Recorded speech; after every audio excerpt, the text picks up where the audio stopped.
My own daughter looked me in the eye at her housewarming party and said, "You're not welcome here, old man. This is my house now, not some charity case for broke grandpas." I'm Vincent Castellano, 71 years old, and I've spent 4 decades building something my daughter Jessica never bothered to ask about. She stood in the foyer of her $2 million Boston brownstone, surrounded by her tech industry friends and venture capitalist husband, and told me I was embarrassing her with my thrift store cardigan and discount store shoes. Before we jump back in, tell us where you're tuning in from. And if this story touches you, make sure you're subscribed, because tomorrow I've saved something extra special for you. What Jessica didn't know was that I didn't just help her buy that house. I owned the mortgage company that financed it, and by Monday morning, the foreclosure notice was already in the mail. I didn't argue. I didn't make a scene. I just turned around, walked back to my 18-year-old Honda Civic with the faded paint and 210,000 miles on it, and drove to my one-bedroom apartment in Quincy. But before I even got home, I'd already made the call that would change everything. If you're watching this, please subscribe and let me know where you're watching from, because this story starts 40 years ago when I made a promise to myself about the difference between helping someone build a life and letting them take yours for granted. That promise would cost my daughter everything she thought she'd earned. Most people look at me and see exactly what my daughter Jessica sees. A grandfather in his early 70s who drives a car older than some college graduates, wears $8 sweaters from Goodwill, and brings store-brand cookies to family gatherings where everyone else shows up with artisan desserts from boutique bakeries. Jessica Castellano-Pierce, 34 years old, VP of Marketing at a tech startup, married to venture capitalist Derek Pierce, and absolutely convinced that her grandfather is a financial burden she inherited when her mother passed away 3 years ago. "Grandpa, you literally dress like you're homeless," she told me 6 months ago when I showed up to her birthday dinner at a restaurant where the entrees started at $85. "Derek's partners are going to think I come from poverty." Derek Pierce, Harvard MBA, $50 million venture capital fund, drives a $180,000 Tesla Model S Plaid, and wears suits that cost more than I supposedly make in a month. The kind of guy who checks his stock portfolio during family dinners and talks about his wine cellar like it's a retirement plan. The first warning sign came 8 months ago when Jessica started referring to me as her dependent in conversations with Derek's family. "My grandfather lives on a fixed income," she explained at Thanksgiving dinner. "We're helping him manage his limited resources." Limited resources. I was sitting right there, eating turkey I'd brought from the grocery store deli section, marked down because it was day old. Nobody thought to ask what those resources actually were. They just saw the discount turkey and the old Civic in the driveway and filled in the rest themselves. The second sign came when she started a GoFundMe campaign. "Help my grandfather afford his medications." The page had a photo of me she'd taken without permission, looking particularly tired after a long day. The description painted me as a struggling retiree choosing between pills and meals. She raised $3,400 from sympathetic strangers before I even knew the page existed. When I found out, I asked her to take it down. "Grandpa, don't be proud," she said. "People want to help. Let them feel good about themselves." She kept the money. Told me she'd put it toward my expenses, but I never saw a penny. Later, I'd find out she used it for a weekend trip to Napa Valley. The third sign was the Boston brownstone. Jessica and Derek had been house hunting for 2 years, getting outbid on properties in the competitive Boston market. Then suddenly, they closed on a $2 million brownstone in Beacon Hill.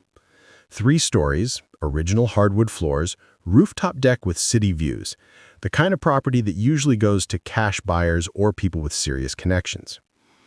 "We got incredibly lucky," Jessica announced at Sunday dinner. "The seller accepted our offer even though we weren't the highest bidders. Sometimes things just work out when you're supposed to have them." What Jessica didn't know was that the seller was Castellano Capital Holdings, a private lending firm that had purchased the property at auctions 6 months earlier. The same firm that offered her a sweetheart mortgage deal, 2.8% interest rate when the market rate was 6.5%, minimal down payment required, and flexible terms that made the monthly payments almost comfortable on their dual income. Your loan officer must really like you, Derek had said, reviewing the paperwork.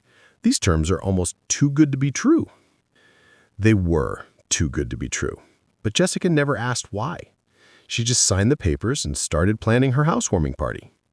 The party where she'd finally show Derek's venture capital friends that she came from success, not struggle. The party where her embarrassing grandfather definitely wasn't invited. The invitation came by text message. Jessica, I'd written, what time should I arrive on Saturday? The response came back 3 hours later. Grandpa, this party's really for Derek's professional network. Maybe we can do a separate family thing another time. I called her immediately. Jessica, it's a housewarming party. I'm family. I'd like to see your new home. There was a long pause. Then, Grandpa, I don't think you'd be comfortable. These are very successful people. The conversation would be over your head, and honestly, the way you dress, it might reflect poorly on Derek and me. The way I dress might reflect poorly on them. I'm your grandfather, Jessica. I'd like to celebrate your new home with you.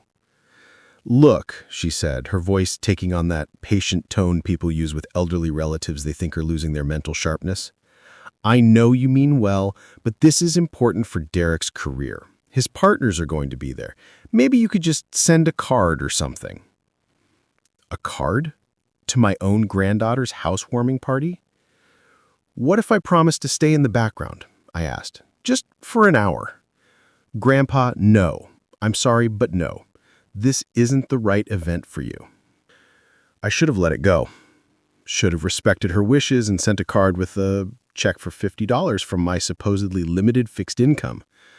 But something in her voice, that dismissive certainty that I didn't belong in her new life, made me change my mind. I decided to show up anyway. Just for a few minutes. Just to see the place. Just to prove to myself that my granddaughter hadn't completely written me out of her story. Saturday arrived. I put on my best clothes, khaki pants from Target, a button-down shirt I'd bought at Walmart for $14.99, and a cardigan that had been my late wife's favorite. Brown, slightly pilled from years of washing, but clean and comfortable. I drove my Honda Civic to Beacon Hill, parking 3 blocks away because I knew the sight of it in front of her brownstone would mortify her. I walked to her address, carrying a small plant I'd picked up at Home Depot for $12.99. The party was already in full swing. Through the tall windows, I could see well-dressed people holding wine glasses, the kind of scene that belongs in architectural magazines. I rang the doorbell. Jessica answered, wearing a designer dress that probably cost more than my car. Her face went from confused to horrified in about 2 seconds. Grandpa, what are you doing here? I brought you a housewarming gift, I said, holding up the plant. Jessica didn't take it. She stepped outside and closed the door behind her like she was containing a problem before it spread. I told you not to come. I know, but I wanted to see your new place. Just for a minute. Her voice dropped to an angry whisper. You can't be here. Look at yourself. Look at what you're wearing. I looked down at my cardigan and khakis. What's wrong with what I'm wearing? Derek's partners are inside. His boss is inside. I can't have you walking around looking like you need money. I don't need money. Grandpa, yes you do. We all know you do. You drive a car that should be in a junkyard. You wear clothes from thrift stores. You bring discount food to family dinners. Everyone here is going to think I come from nothing. Before I could respond, Derek appeared in the doorway. Everything okay out here? His eyes landed on me, taking in my cardigan and Home Depot plant. Oh, Vincent, we didn't expect you. Jessica invited me. I lied. Derek's face said he knew it was a lie. Well, this is a bit awkward. We're right in the middle of some important conversations. Business talk, you know. Probably not very interesting for you. I understand business just fine, I said quietly. Derek smiled. The kind of smile rich people give poor people when they're being polite. Of course. It's just, well, these are venture capital discussions, technical stuff. Maybe we could catch up another time. Jessica grabbed my arm. Grandpa, you need to leave now. I pulled my arm free. Jessica, I'm your grandfather. I just wanted to see your home. And now you've seen it from the outside. That's enough. Preparing and narrating this story took us a lot of time, so if you are enjoying it, subscribe to our channel. It means a lot to us. Now back to the story. One of Derek's partners appeared behind him, a tall woman in an expensive suit. Everything all right, Derek? Just a small family matter, Derek said. Give us one moment. The woman looked at me with barely concealed disdain like I was a door-to-door salesman who'd shown up at the wrong address. Jessica's voice got harder. Grandpa, I'm going to say this once. You're not welcome here. This is my house now, not some charity case for broke grandpas. Go back to Quincy, back to your little apartment, and let me have this one thing without you embarrassing me. The words hit like a physical blow. Broke grandpa. Embarrassing her. Not welcome in her house. Her house that I owned the mortgage on. Her house that existed because I made it possible. Her house that could disappear as quickly as it had appeared. I looked at my granddaughter, really looked at her, and saw a stranger. Someone who'd convinced herself that success meant erasing where you came from. Someone who'd rather pretend her... The phone call with Simon took less than 5 minutes, but those 5 minutes set in motion a chain of events that would unravel Jessica's entire world. "Vincent, are you absolutely certain about this?" Simon asked. "Once we file the paperwork, this becomes public record. Your granddaughter will know you own the mortgage company." "I'm certain," I said. "How long will it take?" "We can file Monday morning. Massachusetts foreclosure law requires a notice of default first. She'll have 30 days to cure the default or vacate." "What default? She's been making her payments on time." Simon was quiet for a moment. "Vincent, she hasn't made a payment in 4 months." "What are you talking about? Her payments are automatic. I set up the autopay myself when she closed. Check your records."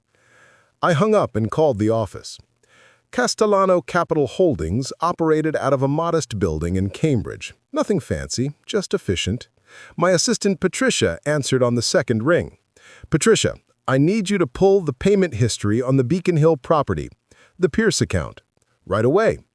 It took her 3 minutes to call back. "Mr. Castellano, the autopay was canceled 6 weeks after closing. We've sent 3 notices of missed payments to both the property address and the email on file. No response to any of them." "Why wasn't I notified?" "Sir, you asked us not to bother you with routine delinquencies unless they exceeded 6 months. You said you wanted to give borrowers time to work things out. Standard procedure is to flag it at 6 months for your personal review. We're at 4 months now." I'd been so focused on giving Jessica space, on not interfering in her new life, that I'd deliberately insulated myself from the day-to-day operations of her loan. I wanted her to succeed on her own terms, to build something without knowing her grandfather was watching from the shadows. Instead, she'd canceled her mortgage payments and apparently assumed no one would notice or care. "Patricia, move the Pierce account to immediate action status. I want foreclosure proceedings initiated Monday morning." "Mr. Castellano, are you sure this is your granddaughter?" "I'm aware of who she is. File the papers." That night, I sat in my one-bedroom apartment in Quincy, the same apartment I'd lived in for 15 years. 1 bedroom, 1 bathroom, a kitchen barely big enough for 1 person, and a living room with furniture I'd bought used from estate sales. The rent was $1,200 a month, reasonable for the Boston area, paid automatically from an account Jessica had never asked about. My late wife Margaret would have known what to do. She always knew how to reach Jessica, how to break through the walls our granddaughter had built around herself. But Margaret had been gone for 3 years, and in those 3 years, Jessica had transformed from a loving granddaughter who called every Sunday into a stranger who saw me as a liability. The apartment was quiet, too quiet. I turned on the television, some news program talking about the housing market, interest rates, the struggles of young people trying to buy homes in expensive cities. I thought about Jessica at her housewarming party, standing in the foyer of a $2 million brownstone, telling me I wasn't welcome. The same Jessica who used to sleep over at our house every weekend when she was little, who called me Papa Vinny and made me construction paper cards for every holiday. The same Jessica who cried at her grandmother's funeral and held my hand through the entire service, whispering that we'd get through it together. When had together stopped including me? Sunday morning came. I went to Mass at St. Catherine's, the same church I'd attended for 40 years. Father Mike gave a sermon about forgiveness and family, and I wondered if he somehow knew what I was planning. After service, Mrs. Chen from the parish council caught me in the parking lot. "Vincent, I saw Jessica's GoFundMe page. I had no idea you were struggling so much. Are you managing okay?" The GoFundMe page. I'd almost forgotten about it. "Mrs. Chen, I'm managing just fine." But the medications, the fixed income, Jessica made it sound quite serious. "Mrs. Chen, did you donate to that page?" "I gave $50. I wish I could give more, but with Tom's medical bills." "I appreciate the thought, but I need you to request a refund. Tell Jessica you made a mistake." "What? Why?" "Because I'm not struggling, and that page should never have existed." Mrs. Chen looked confused. "But Jessica said you were choosing between medications and food. She said your pension barely covered rent." "Mrs. Chen, I own 37 properties in the Boston area and hold mortgages on 62 more. My net worth is approximately $43 million. I don't have a pension because I've never needed one." Mrs. Chen stared at me like I'd just spoken in a foreign language. "Then why do you drive that old car? Why do you live in Quincy? Why do you wear," she gestured at my outfit, "clothes from discount stores?" "Because expensive cars break down the same as cheap ones," I said. "Because Quincy is close to my office. And because my wife bought me this sweater 20 years ago, and I like remembering her when I wear it." "But Jessica said you needed help." "Jessica assumed I needed help. There's a difference." I drove home thinking about assumptions, how people see what they expect to see, how an old car and modest clothes become proof of poverty in the eyes of people who measure worth in luxury brands and zip codes, how my granddaughter had constructed an entire narrative about my financial situation without ever asking a single question about where my money came from or where it went. Monday morning, Simon filed the foreclosure paperwork. Notice of default on the property at 447 Beacon Hill Avenue, Boston, Massachusetts. 4 months of missed payments totaling $8,400, plus late fees and interest. Total amount due to cure default, $9,840. The notice was sent by certified mail to both Jessica's home address and her work email. She signed for the physical letter at 10:47 a.m. according to the tracking information. My phone rang at 11:03 a.m. "Grandpa, what the hell is this?" Jessica's voice was shrill, panicked. "What's what?" "This foreclosure notice. It says I owe money to Castellano Capital Holdings. It says I have 30 days to pay or vacate." "Do you owe money to Castellano Capital Holdings?" "I don't understand. This is my mortgage company. I've been making my payments." "Have you, Jessica?" "What's that supposed to mean?" "It means, according to their records, you canceled your auto pay 6 weeks after closing and haven't made a payment in 4 months. That's impossible. I set up auto pay."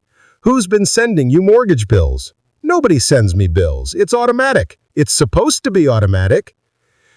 "Jessica, if you canceled the auto pay, how did you think your mortgage was getting paid?" "I didn't cancel anything. Their system must have messed up." "And in 4 months, you never noticed $2,100 wasn't leaving your account every month?" Jessica was quiet for a long moment. "I don't really look at that account. Derek handles most of our finances." "Then maybe you should talk to Derek about why your mortgage hasn't been paid." "Grandpa, can you help me?" "Can I help you with what?" "With the mortgage company. Can you call them and explain this is a mistake?" "Why would I call them?" "Because you're good at dealing with business stuff. You used to fix things, right? You could fix this." "Jessica, I can't fix a problem you created by not paying your bills." Her voice got sharp. "I didn't create any problem. Their system messed up. And now I have this threatening letter saying I could lose my house. Grandpa, I'm scared." "You weren't scared on Saturday when you told me I wasn't welcome at your housewarming party." That's different. That was about Derek's career. This is about my house.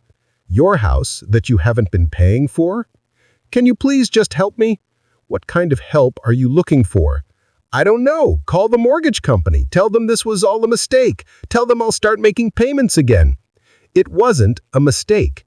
Jessica, you deliberately chose not to pay your mortgage. Now you have to deal with the consequences. Are you seriously not going to help me? I'm helping you learn a lesson your mother should have taught you years ago. You can't spend money you don't have and expect other people to fix your problems. She hung up on me. I sat in my office at Castellano Capital Holdings, looking out at the Cambridge Street below, watching people walk by with their coffee cups and their phones, all of them assuming they understood the world based on what they could see on the surface. Jessica had no idea that her grandfather owned the company foreclosing on her house. She had no idea that the old, modest man she'd turned away from her housewarming party held the power to take everything she thought she'd earned. And she had no idea that I'd spent 40 years building an empire, specifically so my family would never have to struggle the way I had. But teaching someone they don't have to struggle is different from teaching them to value what they have. I'd failed at the second part. Now it was time to see if there was still a chance to make it right. The week that followed was pure chaos for Jessica, and I watched it unfold from my office in Cambridge like a slow-motion car crash. Tuesday morning, Derek called me. His voice had that forced friendliness people use when they need something but don't want to admit it. "Vincent, we need to talk about this foreclosure situation." "There's nothing to talk about, Derek. Your wife hasn't paid her mortgage in 4 months. That's between her and her lender. I think there's been some kind of administrative error. These things happen with automated systems. Maybe you could help us sort it out." "Why would I help you sort out Jessica's mortgage problems?" "Well, you seem like you understand business. You could maybe explain to the mortgage company that Jessica is good for the money. She just needs a little time." "Derek, if Jessica needed time, she should have communicated with her lender before missing 4 payments. That's how responsible borrowers handle financial difficulties." "Look, Vincent, I know Jessica was rude to you on Saturday. She feels terrible about it. She's been crying all week. Has she called to apologize?" Derek hesitated. "She's been very emotional. It's hard for her to reach out right now." "So she sent you to smooth things over instead." "I'm trying to help my wife save our home." "Your home that you haven't been paying for?" "We've had some cash flow issues. My new fund is tying up capital. These things are temporary." "Then you should have no problem coming up with the $9,840 you owe, plus whatever late fees accumulate over the next 30 days. Derek's voice got harder. "Vincent, I'm going to be straight with you. I've been asking around about Castellano Capital Holdings. Nobody in the Boston real estate finance community has heard of them." "It's a small operation," I said. "We keep a low profile." "A small operation that somehow financed a $2 million property in Beacon Hill? That seems unlikely." "We specialize in niche lending situations." "What kind of niche situations?" "The kind where borrowers need favorable terms they can't get from traditional lenders." Derek was quiet for a moment. Then, "How much do you actually know about this mortgage company?" "Enough to know they follow Massachusetts foreclosure law to the letter." "That's not what I asked." Before I could respond, I heard Jessica's voice in the background. "Is that my grandfather? Let me talk to him." There was fumbling with the phone, then Jessica's voice came through, tearful and desperate. "Grandpa, Derek's been trying to get information about the mortgage company, and nobody knows anything about them. It's like they don't exist." "They exist," I said. "They sent you a foreclosure notice, didn't they?" "But who are they? Where are they located? Who owns them?" "Those are questions you should have asked before you signed your mortgage papers, Jessica." "I trusted the loan officer. She said everything was legitimate." "Everything is legitimate. The problem isn't the mortgage company. The problem is you haven't been paying your mortgage." Jessica's crying got louder. "Grandpa, I'm going to lose my house." "You're going to lose a house you can't afford and haven't been paying for. There's a difference." "How can you be so cold about this?" "I'm not being cold. I'm being realistic. You made financial decisions that have consequences. Now you're facing those consequences. But I'm your granddaughter. You're supposed to help me. I tried to help you by giving you a mortgage with terms you'd never get from a regular bank. You responded by not making your payments and then telling me I wasn't welcome at your housewarming party. That was a mistake. I was stressed about Derek's partners. Stressed enough to call your grandfather a broke charity case? I didn't mean it like that. How did you mean it, Jessica?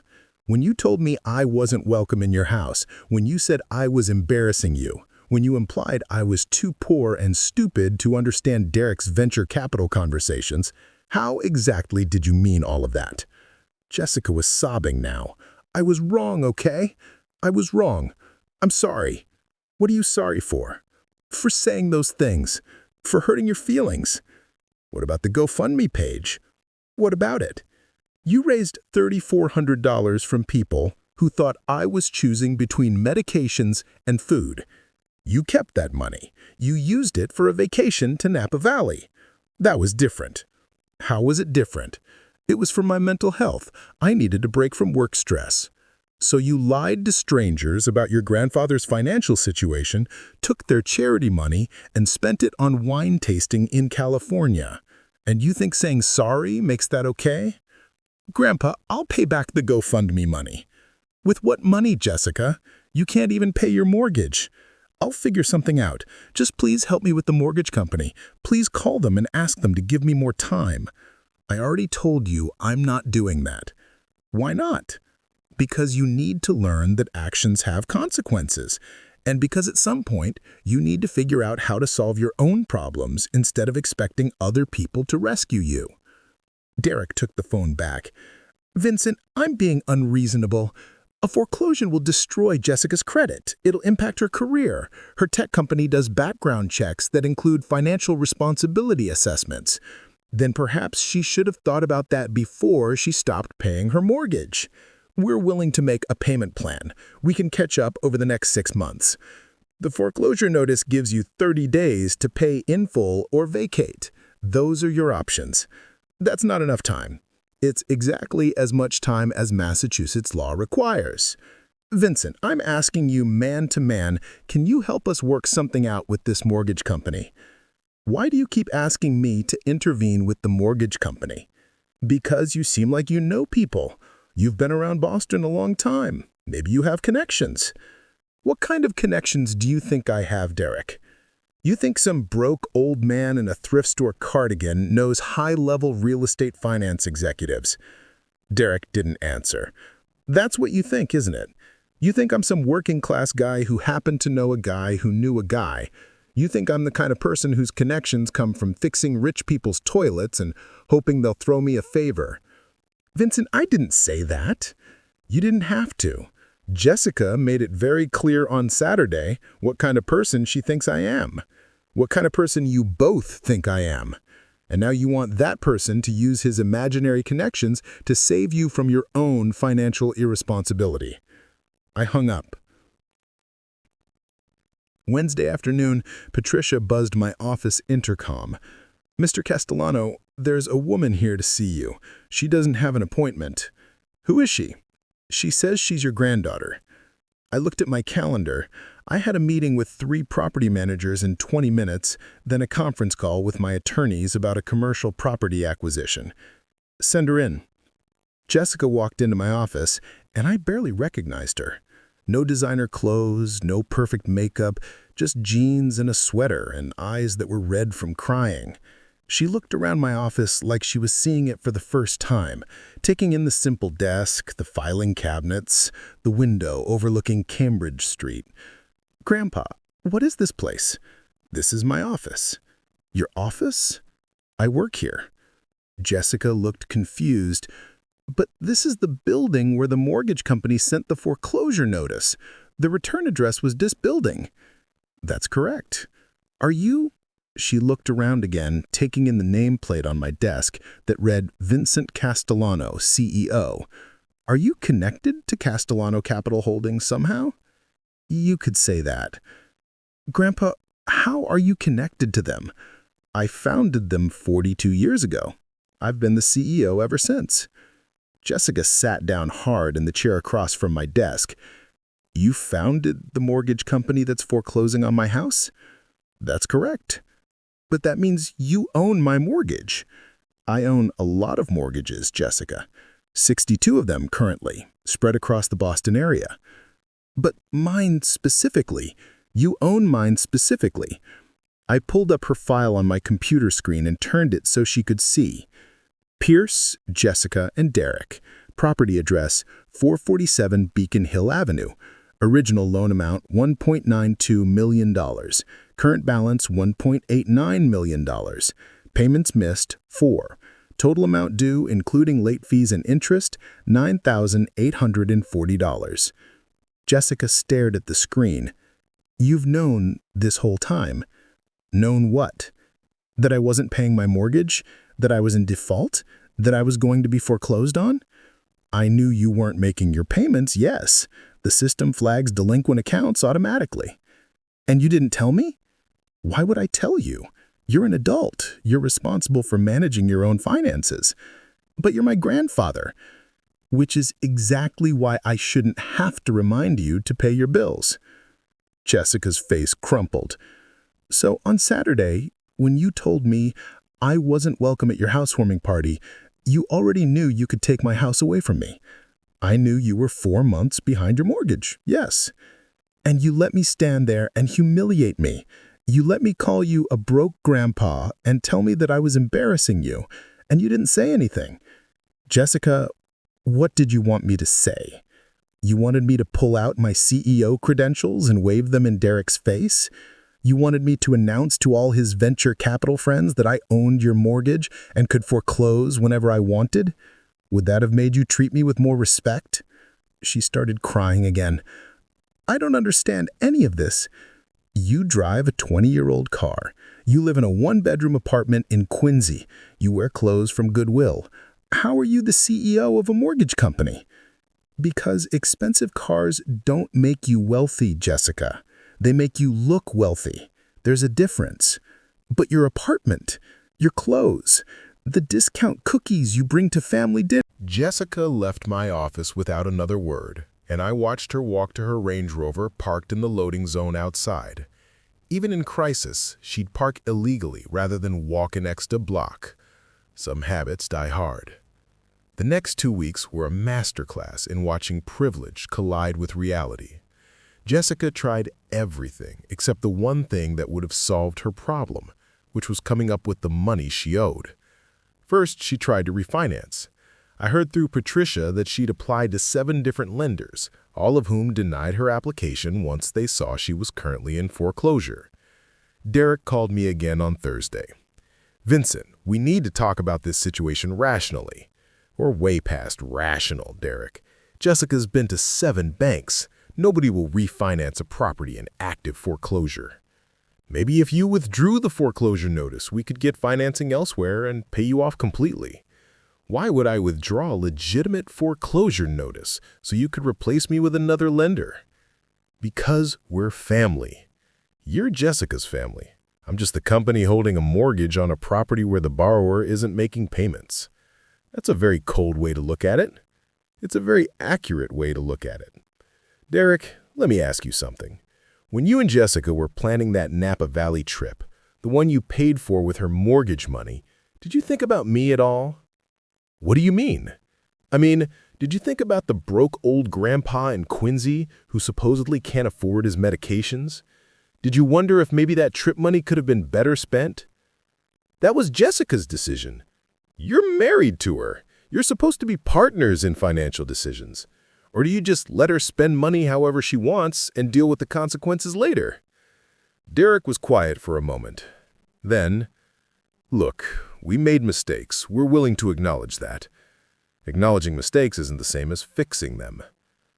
We're trying to fix them. We just need time. You've had 4 months. How much more time do you need? Derek hung up on me this time.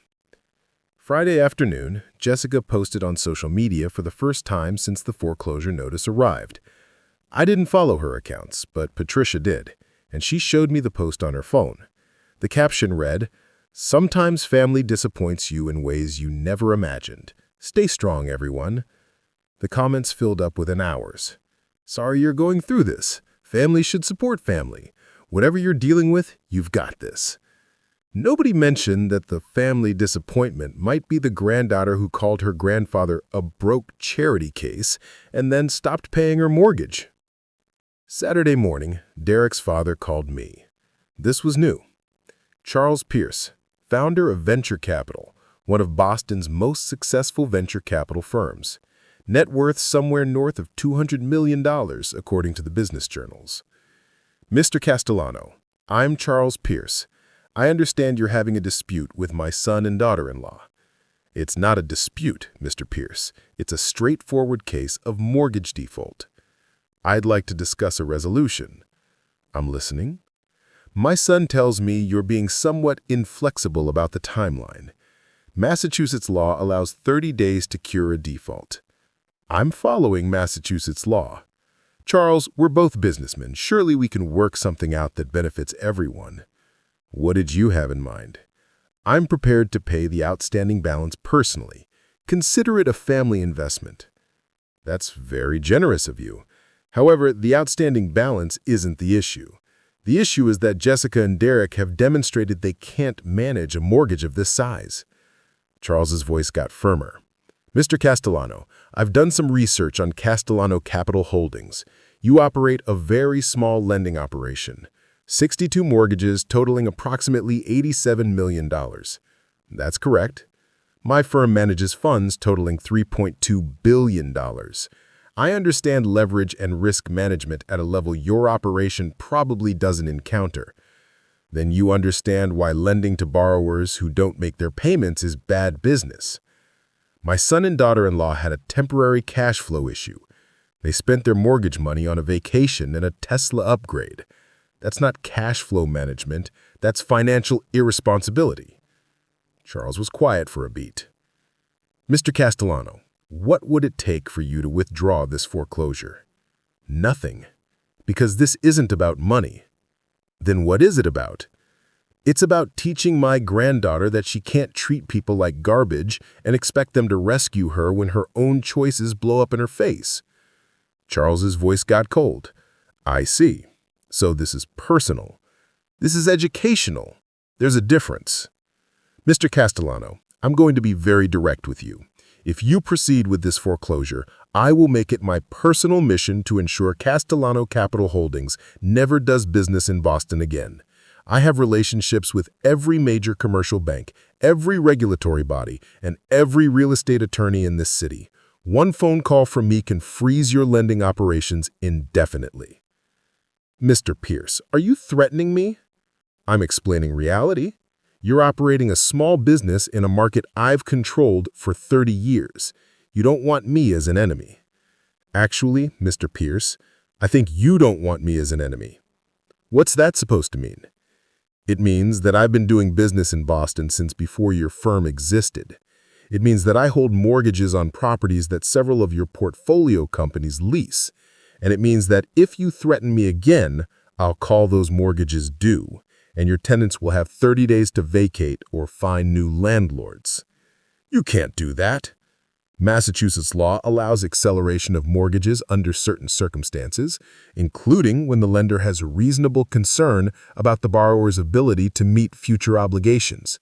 I could make a very compelling case that your son's financial mismanagement creates such concerns. Charles was speechless for a long moment. Then, who the hell are you? I'm Vincent Castellano. I own 37 properties in Metro Boston and hold mortgages on 62 more.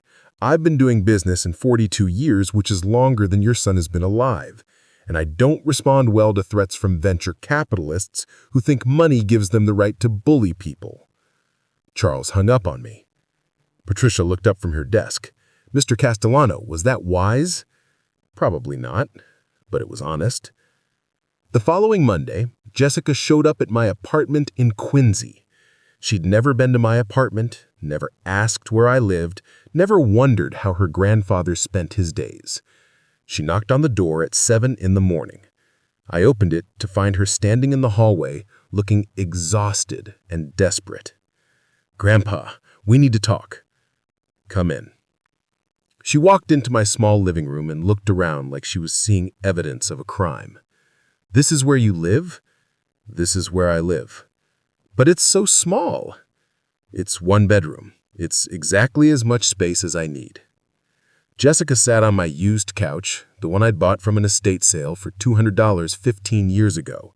"Grandpa, Derek's father called you." "I heard." "He threatened you."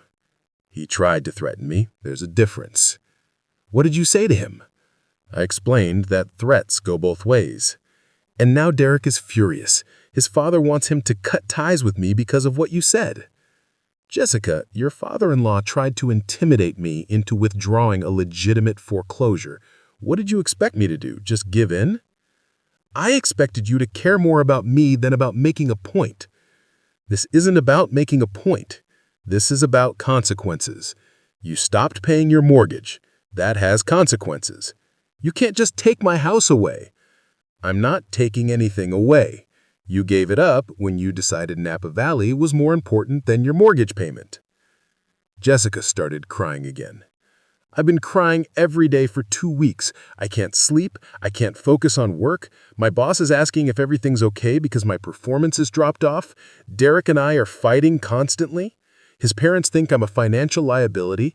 My friends are asking why I'm not posting on Instagram anymore. All of this is happening because of what you're doing to me."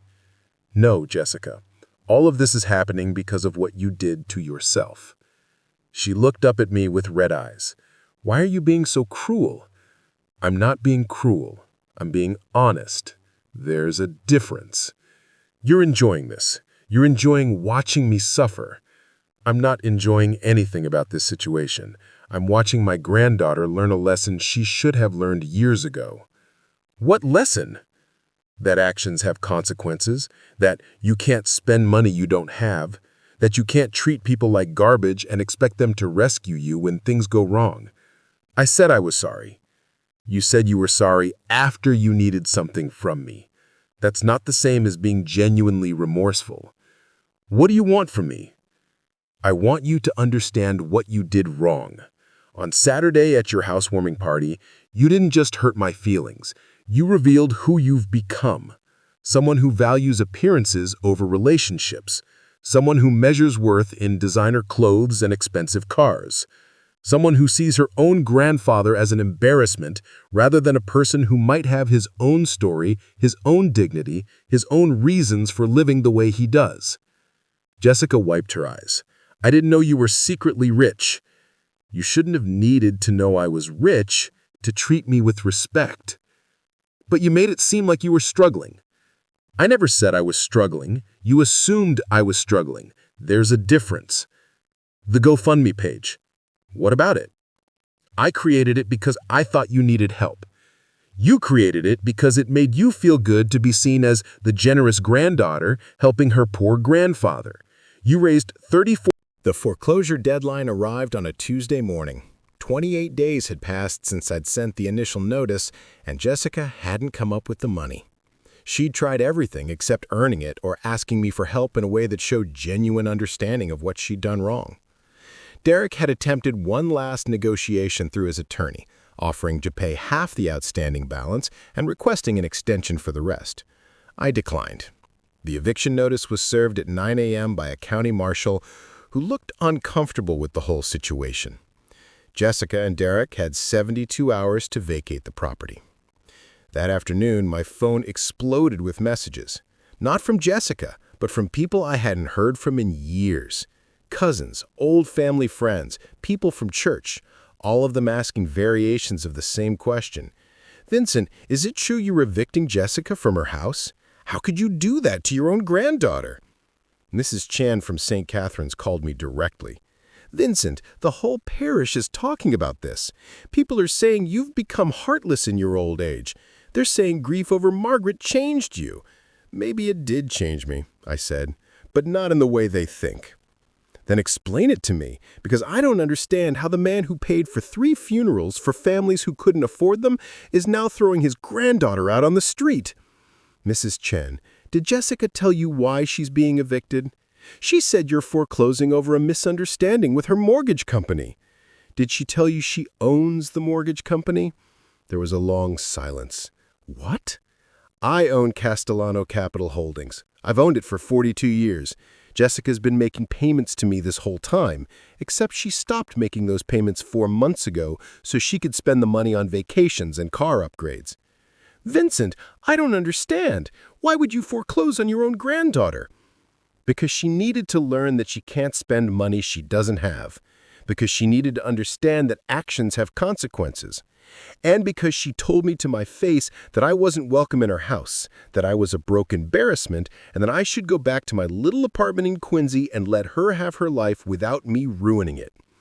Mrs. Chen was quiet for a long moment. She said that to you? In front of her husband and all his business associates at her housewarming party. The same party I wasn't invited to because my thrift store clothes and old car would make her look bad. Oh, Vincent. So when people ask me how I could do this to my own granddaughter, I want them to understand that I'm not doing anything to her. I'm simply refusing to rescue her from the consequences of her own choices. That's not the same thing. No, Mrs. Chen said slowly. I suppose it's not. Wednesday morning, Jessica called me at 6 a.m. Her voice was hoarse, like she'd been crying all night. Grandpa, we have to be out by Friday. I know. Where are we supposed to go? That's something you should have figured out over the past 28 days. We've been looking at rentals. Everything that's decent costs at least $4,000 a month, and we can't afford that with Derek's capital tied up in his fund and my salary barely covering our other expenses. Jessica, most people in Boston manage to find housing they can afford. How do they do it? They live within their means. They choose neighborhoods based on what they can pay, not what looks impressive on Instagram. They buy used furniture instead of designer pieces. They make trade-offs and compromises. That sounds horrible. That sounds like real life, Jessica. Real life for people who aren't secretly millionaires. I'm not a millionaire, Jessica. I'm a person who built a business over 40 years by making careful choices and living below my means so I could invest in assets that would grow in value. The fact that those choices made me wealthy doesn't mean I'm obligated to subsidize your inability to make similar choices. So you're really just going to let us be homeless?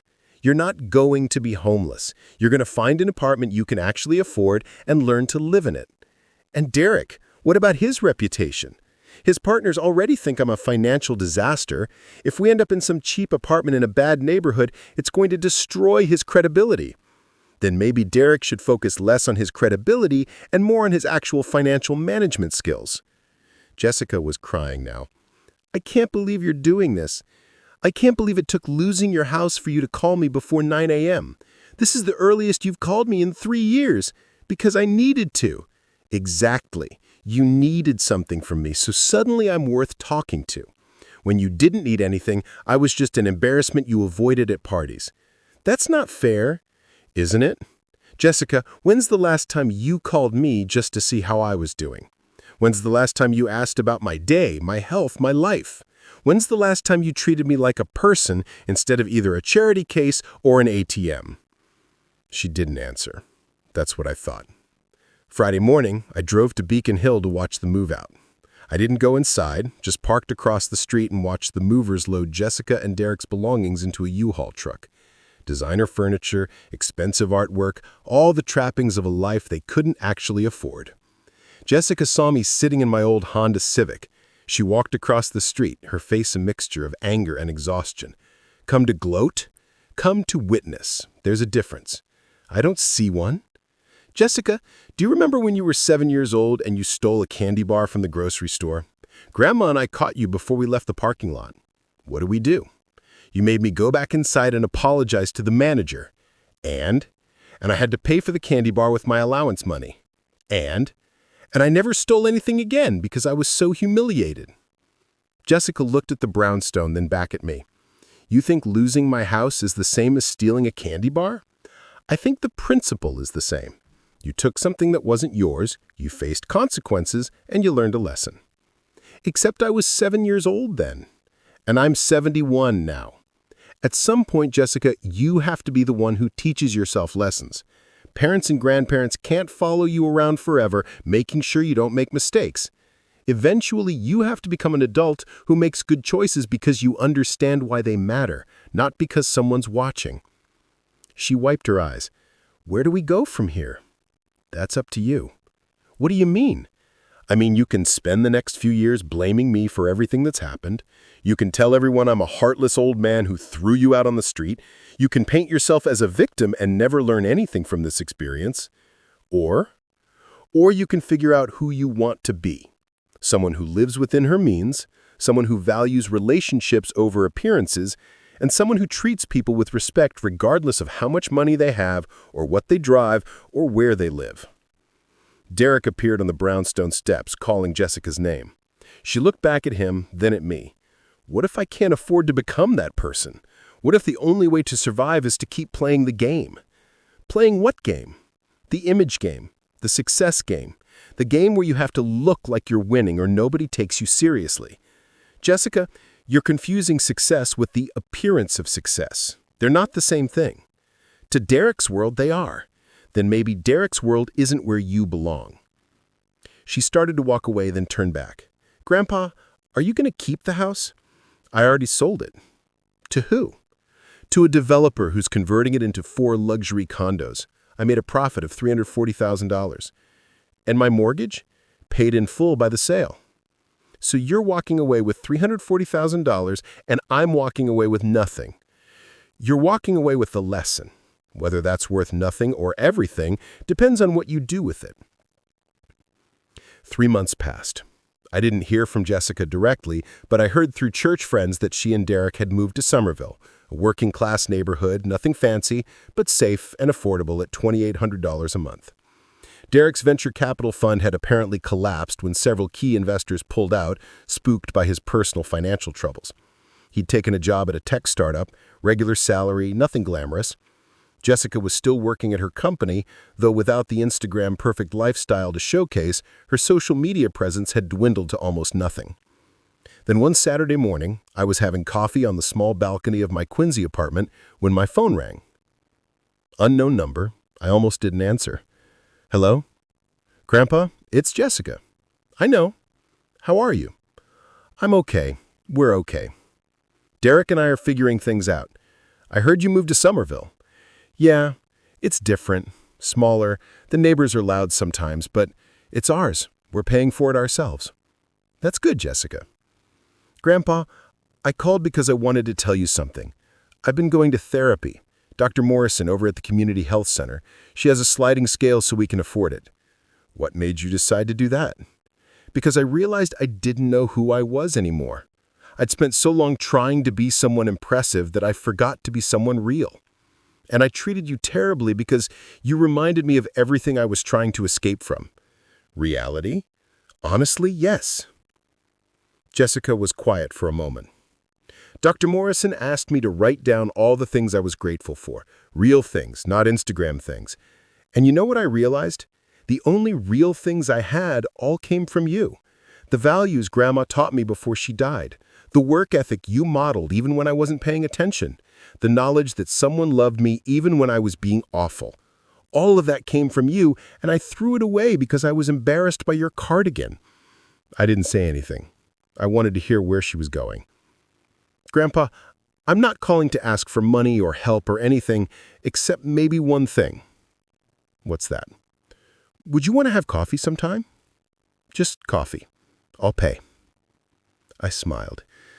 Jessica, I'd like that very much. Really? Really. But I'm bringing my own coffee.